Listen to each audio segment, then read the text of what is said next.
Il est 22h à Kinshasa, une heure de plus à l'est de la République démocratique du Congo. Une demi-heure pour vous informer. Bienvenue si vous nous rejoignez à ces journaux sur la télévision nationale congolaise. Réunion de la conjoncture économique à la primature. La séance d'aujourd'hui s'est focalisée à la dépréciation du franc congolais face aux monnaies étrangères, situation due entre autres au comportement de compatriotes congolais cambistes dont leur business favorise la flambée des prix sur le marché. François Bouela et Pompomba.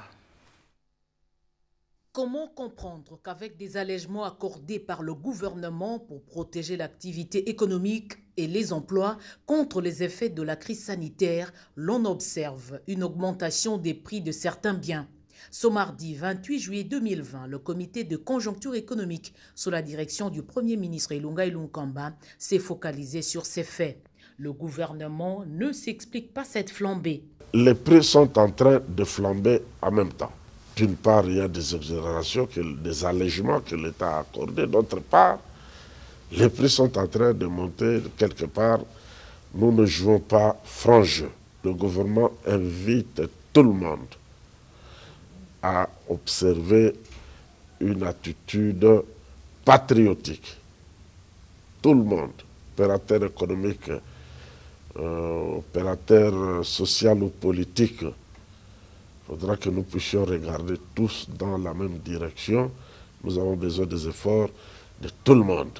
L'instabilité du taux de change serait-il un acte de sabotage? Autour de la table, la question a fait le tour. Le taux de change qui bouge tout le temps aussi dépend pour beaucoup aussi des incertitudes que quelques malins voudraient créer dans l'environnement sociopolitique et économique de notre pays, mais le gouvernement a tout cela en maîtrise, vous rassure que ça va aller d'ici là. Il a été aussi question d'examiner la problématique des exonérations et des compensations dans les opérations de dédouanement, ainsi que la situation des cours des matières premières.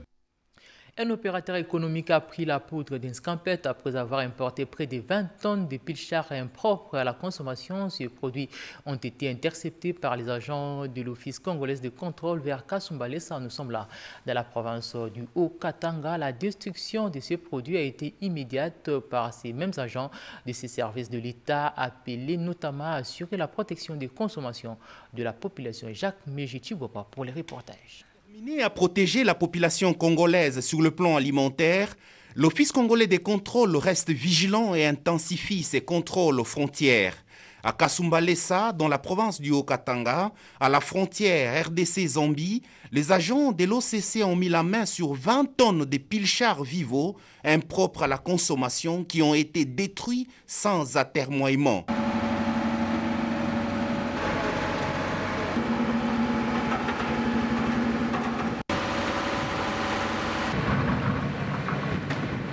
L'importateur qui a pris la poudre d'escampette s'est amusé à falsifier l'étiquetage et à mentionner un code erroné. Le chef d'agence Patrice Kitenge Malamba Mboui rassure les consommateurs et interpelle les opérateurs économiques. L'OCC est là pour la protection des Congolais, la protection des consommateurs. L'OCC ne pouvait pas accepter qu'un tel produit puisse entrer dans notre pays. C'est pourquoi nous avons déclaré ça non conforme et aujourd'hui nous sommes en train d'assister à la destruction de ces cargaisons de pilchards. Nos opérateurs économiques, quand ils vont acheter les produits pour les amener chez nous, ils doivent se conformer aux lois de notre pays.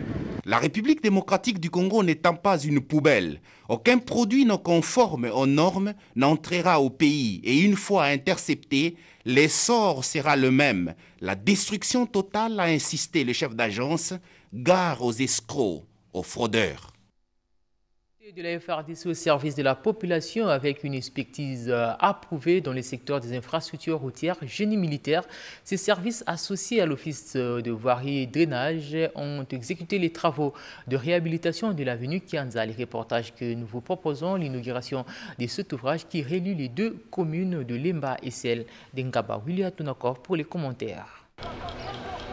La circulation sur l'avenue Kianza, principale voie de communication reliant la commune de Lemba à celle d'Engaba, en plein cœur de Kinshasa, la capitale, est désormais rétablie. C'était juste après l'inauguration d'un dallo cadre en béton armé d'une longueur de 12,40 mètres sur 11,60 mètres, construit sur financement du trésor public par les corps du génie militaire en partenariat avec l'Office de voirie et drainage OVD, organisé ce mardi 28 juillet 2020. Cette cérémonie grandiose a été présidée au nom du chef de l'État par le vice-premier ministre, ministre des Infrastructures et Travaux publics, par la coupure du riba symbolique. Willy Ngopos a par ailleurs transmis les vives félicitations du chef de l'État au corps du génie militaire pour son expertise avant d'indiquer que, désormais, cette unité de FARDC devra se mettre à la disposition de la nation en temps de paix. Laissez-moi vous dire et vous transmettre les félicitations du président de la République, Félix Antoine Tshilombo Tshisekedi. Il m'a dit, tu transmets mes félicitations au général et tu lui dis que désormais, il se mettra à ta disposition lorsque l'armée n'aura pas besoin de lui, parce qu'il doit construire le pays.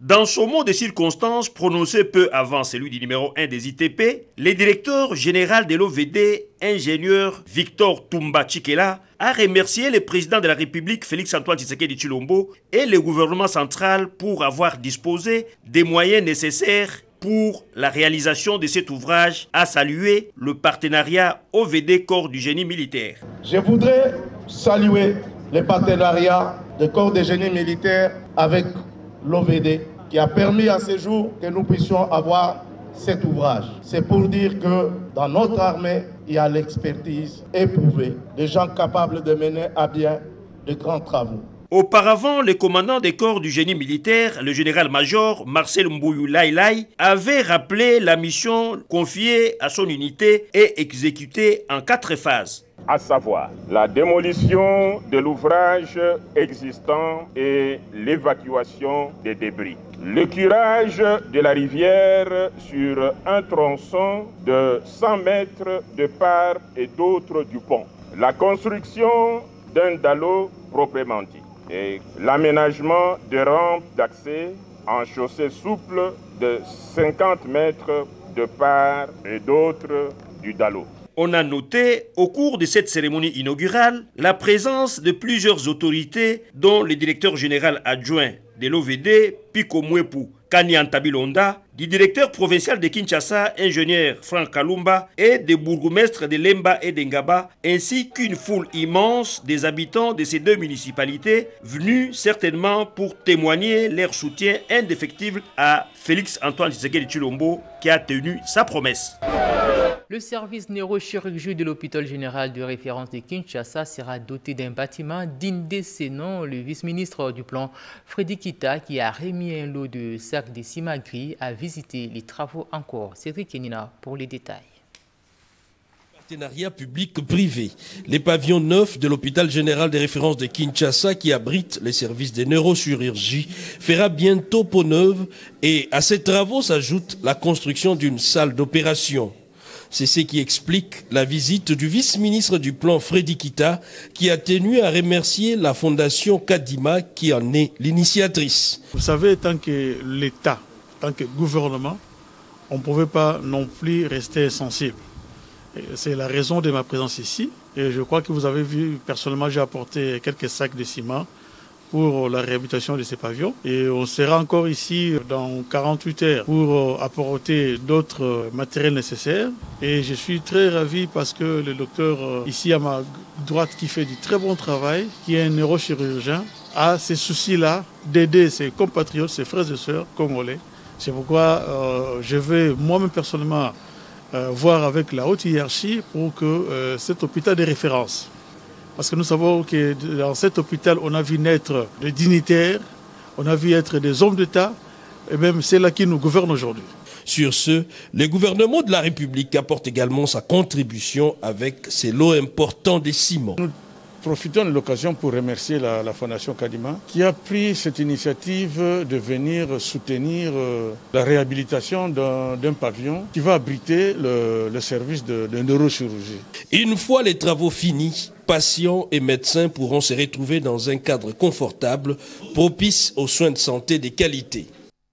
Un caucus de députés nationaux de Lualaba a rencontré le coordonnateur du Fonds national de solidarité contre le coronavirus. Ces élus nationaux ont voulu s'informer sur la mission attribuée à ces structures dans la gestion des fonds pour assurer la prise en charge des personnes testées positives du coronavirus. Suivez ces reportages.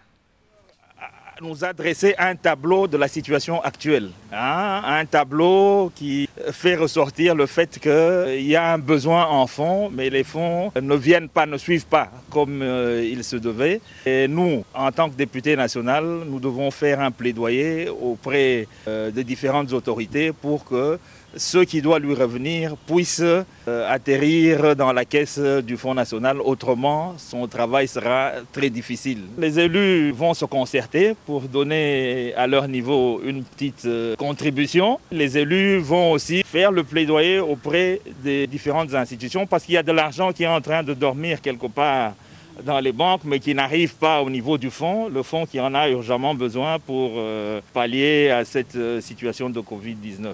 Le fonds a un coordonnateur qui maîtrise au fait tous les aspects humanitaires, non seulement de la Covid, mais en termes généraux des actions humanitaires.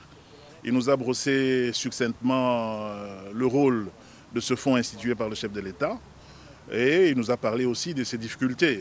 Les difficultés, c'est que pour que ce fonds soit opérationnel, pour que ce fonds viennent en aide et nous avons promis au coordonnateur de faire le suivi et aussi de faire le plaidoyer pour que ce fonds arrive au niveau de la coordination de ces fonds. La Direction générale de la Caisse nationale de sécurité vient de lancer l'opération de paiement des prestations sociales. Cette opération sera exécutée dans les 26 provinces de la République démocratique du Congo, une façon de mobiliser les recettes afin de contribuer au bien-être des Congolais, une préoccupation majeure pour le chef de l'État, Félix Antoine Tshisekedi Tshilombo. William Tunakov pour les commentaires.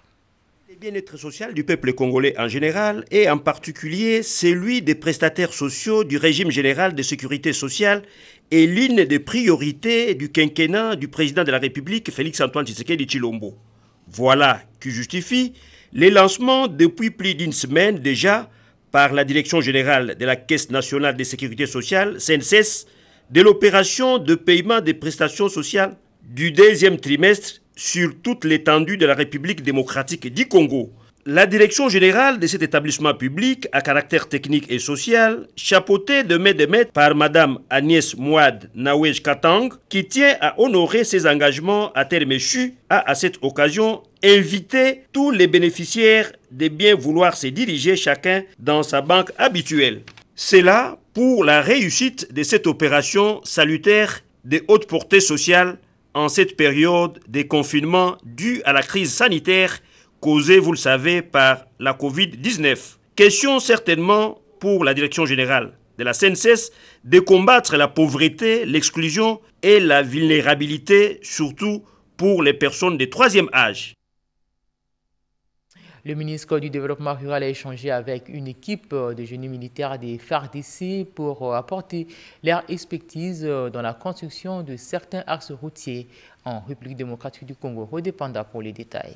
L'expertise du corps de génie militaire place ces hommes en uniforme en bonne position pour apporter des solutions aux problèmes de construction des infrastructures, notamment les routes, le pont et autres. La présence de ces officiers militaires au ministère du Développement rural a concerné justement la présentation de leur expertise et sollicité auprès du patron du développement rural, Guy Mikulu-Pombo, une partie du marché dans la réhabilitation de routes et de dessertes agricoles pour évacuer le point difficile, c'est-à-dire désenclaver avec un traitement de manière définitive les axes routiers qui enregistrent des bourbiers, appelés des points chauds. Nous avons double mission en temps de paix et en temps de guerre. Les génies, en temps de paix, sont venus présenter ce dont les génies militaires étaient très capables pour les problèmes de désenclavement des routes et des secteurs agricoles. C'est tout à dans l'Interland ouest de la République pour faire acheminer les produits vivriers des villages jusqu'à la capitale de la ville de Kinshasa. Il nous a accordé que nous pouvons collaborer en partenariat La délégation de l'honorable Laurent Batoumona, directeur général de la Direction générale des dettes publiques, a échangé avec le ministre du Développement rural Guy Mikulu Pombo sur différents projets en cours de réalisation pour les routes, les dessertes agricoles, l'électrification, la santé et l'éducation. Ma délégation et moi-même, nous sommes venus échanger avec le ministre Guy Mikulu concernant certains projets, notamment les POADER ou une association basée au Canada pour laquelle nous sommes représentants. Nous devons vous accompagner dans les projets POADER pour l'assistance technique. Nous avons parlé aussi des routes de cette agricole, notamment le plateau de Batéké, le quartier Gouni. On a parlé des routes de cette agricole dans les Massimanimba. Nous avons parlé des projets Kakobola, projet Chite Solipins, pour lesquels la faisabilité se fait attendre. On nous a donné des explications concernant certains projets de développement rural, notamment les écoles, la santé. Guy Mikulu Pombo a rassuré ses hôtes de la détermination du gouvernement à travers son secteur de développer la RDC. Les nouvelles de province, d'abord en Ituri, le gouvernorat de cette province vient de doter à la police nationale congolaise et au FARDC et le important de motos, question de redynamiser l'administration territoriale. Suivez ce reportage de nos confrères de la RTNC Ituri. Dans les soucis de redynamiser et renforcer la capacité sur terrain en termes de mobilité de la PNC et les FARDC en Ituri, 33 motos, dont 4 frappées aux couleurs de la PNC, viennent d'être dotées aux différents services de la sécurisation de la ligne territoriale, ce grâce au partenariat gouvernement provincial établissement Palos. Un motif de satisfaction pour le bénéficiaire. Je pense que ça répond à beaucoup des objectifs que nous sommes en train de réaliser au niveau de territoire. À ce niveau, je pense que nous allons obtenir un rendement meilleur par rapport à la situation passée. Occasion pour le gouverneur de province de remercier le partenaire d'avoir accepté sa requête. Jean Bamanse Saïdi appelle le bénéficiaire à la responsabilité. C'est des biens qui sont acquis, c'est vrai, avec beaucoup de difficultés au niveau des finances. Donc nous en appelons à chacun de pouvoir les utiliser en bon père de famille. Une moto, un véhicule, si on veut, il peut rouler pendant 10 ans sans qu'on puisse chercher à le casser. Prenez-en bon soin, afin que l'investissement ainsi fait puisse permettre à ce qu'un travail conséquent puisse être fait. Signalons que les 4 motos remises à la police nationale congolaise et la contribution de l'établissement Palos au programme des 100 jours du chef de l'État, Félix Antoine Tshisekedi. Et enfin, dans les Hautes-Ouïles, avant de boucler complètement ces journaux, le gouverneur de cette province a procédé au lancement des travaux de construction des entrepôts destinés au stockage de marchandises de toute nature dans la zone de libre-échange en plein aménagement sur le poste de péage Bot, une cérémonie en présence des opérateurs économiques. Après la réception en avril dernier de cette colonne d'engins destinée aux travaux d'infrastructure de base par le vice-gouverneur Christian Pitonga Mogandro, Beau qui n'était qu'une forêt reçoit ce lundi le numéro 1 du Haut-Tuélé, Christophe Bassien Enonga. À la tête de cette forte délégation, l'autorité provinciale est ici pour lancer la construction des entrepôts de marchandises qui devront inonder la zone franche qu'il compte instaurer sur cet endroit. Beau deviendra une zone franche. Que tout soit exposé ici, négocié à des prix plus préférentiels et distribué dans ces rayons. Ça sera un grand marché où nous attendrons que Kapala de l'Ouest, l'Ituri, le Soudan du Sud, le Bazuélé, la Chopo, ainsi que l'Équateur, que tous ces gens demain trouvent leur grand marché où, au lieu d'aller loin pour chercher moins cher, ils en trouveront ici à Beau. Pour matérialiser sa vision de développement, l'autorité provinciale effectue l'inspection de cette vingtaine d'engins composés de matériaux de construction de ces ouvrages et l'installation du courant électrique sur ce projet qui lui tient à cœur. De quoi impressionner Jacob Likambo Odrou, chef de la délégation de la FEC Ituri. Ce projet, ça nous encourage beaucoup. il y a un avenir dans ces projets-là. En suivant leur discours, vraiment, ça m'a motivé vraiment de s'investir dans ces projets. Bon, en ce qui concerne la taxation, moi je trouve que ce n'est pas un problème. Un pays qui n'a pas de taxation, ça ne peut pas évoluer. Pour moi, c'est logique. Pendant ce temps, Christophe Bassien-Enonga instruit au ministre de la Justice Pascal Kotaïko de suivre les dossiers de construction de prison de Ouataï et Siro. C'est le journal de 22h. Merci de l'avoir suivi. Les prochains rendez-vous, c'est dans 1h30. Bonne suite de programme sur nos antennes.